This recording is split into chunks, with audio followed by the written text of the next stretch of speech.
Say, we got Jimmy Hyro. We are witnessing history in the making. How do you know when someone is the most valuable player in the NBA? Is it strictly based off of producing wins for their team? Do you factor in the historic significance of their performances game after game? Is it about being the most versatile and complete player? Or maybe it's a combination of all of these things. Yeah, that's what There's the no analysts exact science behind the elusive NBA MVP award and who we determine who Our it is. Suns have blue But uniform. what happens when a dozen different players are playing like the most blue valuable in their player, color. but only one of them can go home with the award?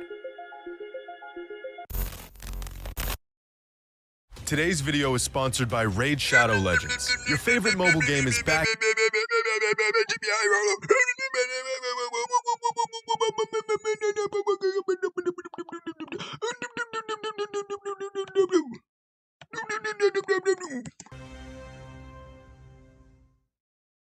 Prior to 1981, the regular season MVP award was voted on by the players. You would Had a think this Buffalo method team? of deciding the most valuable player Buffalo? in the NBA was better than what we have today, with members of How the come Buffalo doesn't have a basketball team, but they have a football team?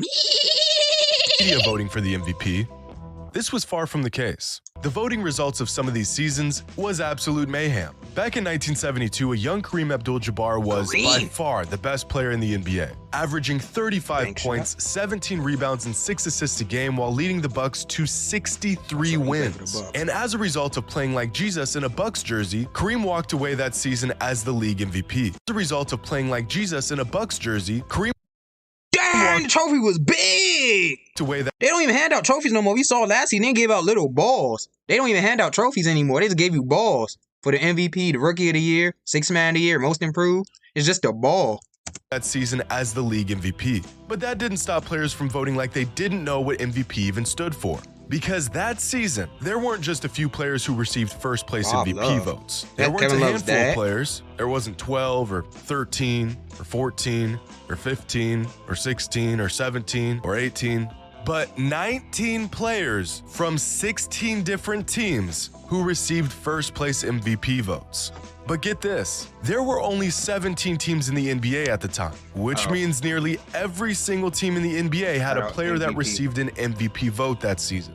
And you're Was probably that one thinking, team? some Who of was these that one team that didn't have an MVP?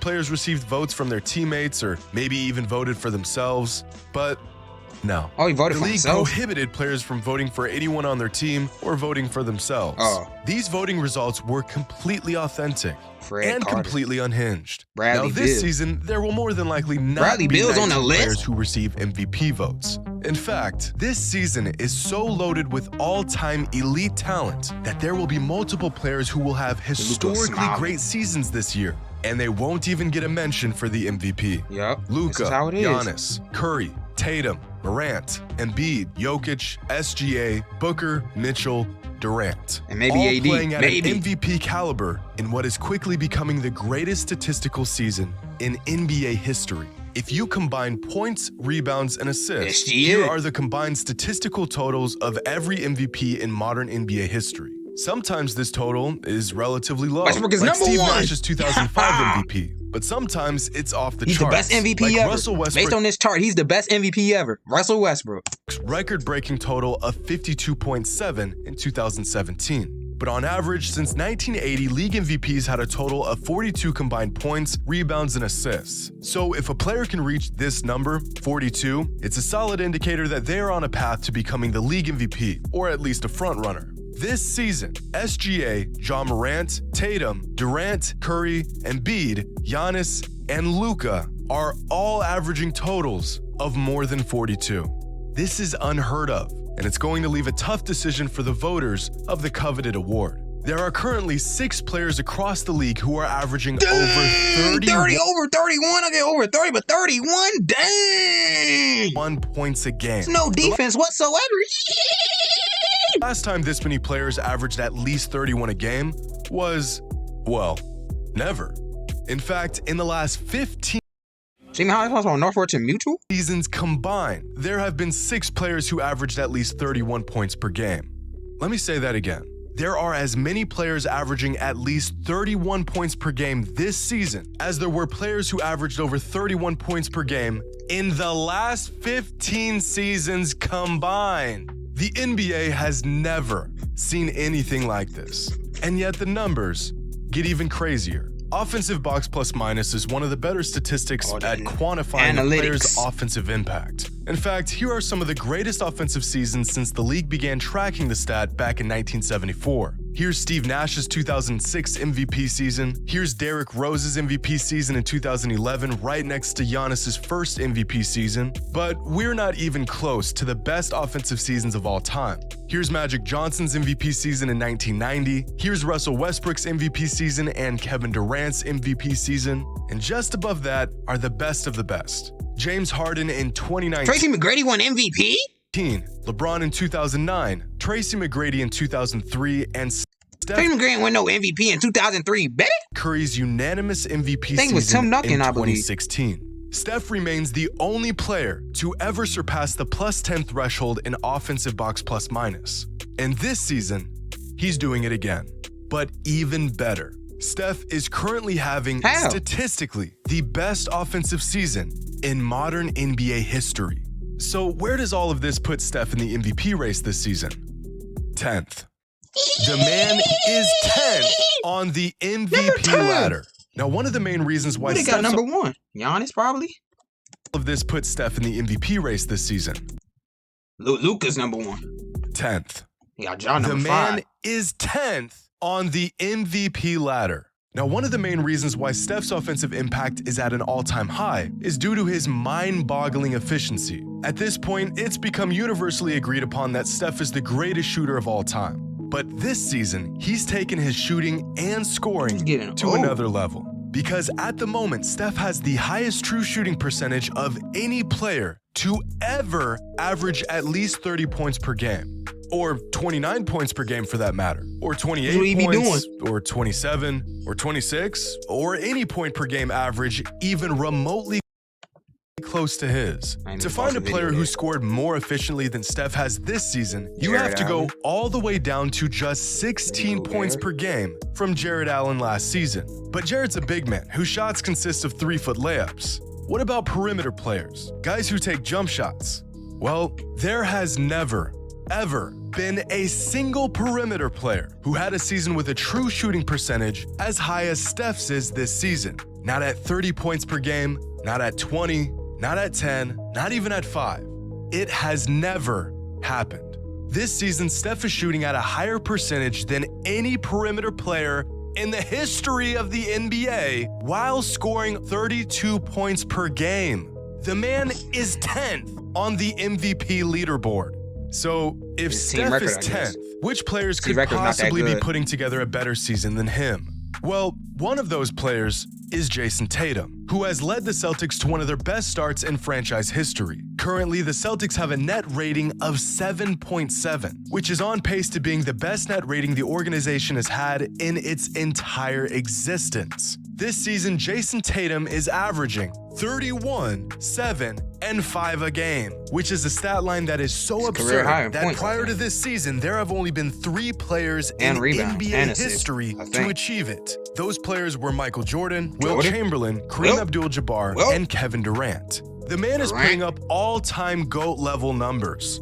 He is 3rd on the MVP ladder because the 2 players ahead of him are on path to completely redefining the standard of an all-time great season. Throughout NBA history, there have only been 3 players to win a league MVP and Defensive Player of the Year in the same season. Michael Jordan in 1988, Hakeem Olajuwon in 1994 in the same season. Michael Jordan in 1988, Hakeem Olajuwon in 1994, and Giannis Antetokounmpo in 2020. Of all the accomplishments a player can achieve, this might just be the rarest and most impressive. And Giannis might just do it again this season. Because if his record-breaking 2020 MVP campaign wasn't dominant enough, he's somehow replicating those numbers again this season. Giannis is not only averaging 31, 12, and 5 a game, he's doing it while being the best defensive player in the entire NBA. Giannis is playing like a Shaq-Tim Duncan hybrid right now, and it's just become so normal at this point that no one's even talking about it. He do got a little Tim Duncan in him. Giannis do got a little Tim Duncan in him. I can't argue, you saying?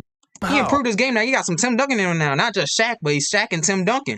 One player is having an even better season than Giannis is. Last season, we already know he's sponsored by Northwestern Mutual. Jimmy. En route to winning his second MVP, Nikola Jokic shattered just about every advanced metric. Jokic led the league in win shares, box plus minus, value over replacement, and he set a new all-time record for the highest single-season PER in league history. Now, the old record was one that stood for half a century, when Wilt Chamberlain averaged a modest 50 points and 26 rebounds a game, which earned him a PER of 32.08. For 5 decades, even the best players the league has ever seen could not touch this mark. Not LeBron, not Bird or Shaq, not even Michael Jordan.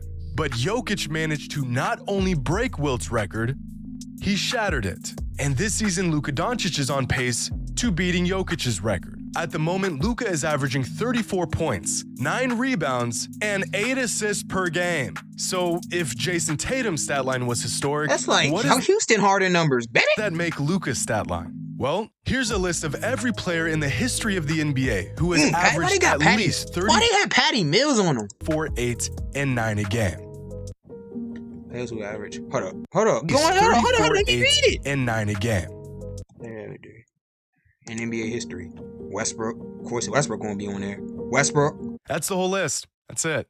There's nobody else. Luka is on pace to breaking the NBA record for player efficiency while averaging a damn near 34-point triple-double. And that, ladies and gentlemen, might just be what it takes to win an average a MVP this 50-point season. quadruple But what double about on some of 2K? these other players who are having awesome seasons? Well, to put into perspective just how insane you have to be playing right now to even crack the MVP leaderboard, Shai Gilgeous-Alexander is averaging 31 points, 6 assists, and 5 rebounds a game on 53% shooting while having one of the highest PERs in NBA history.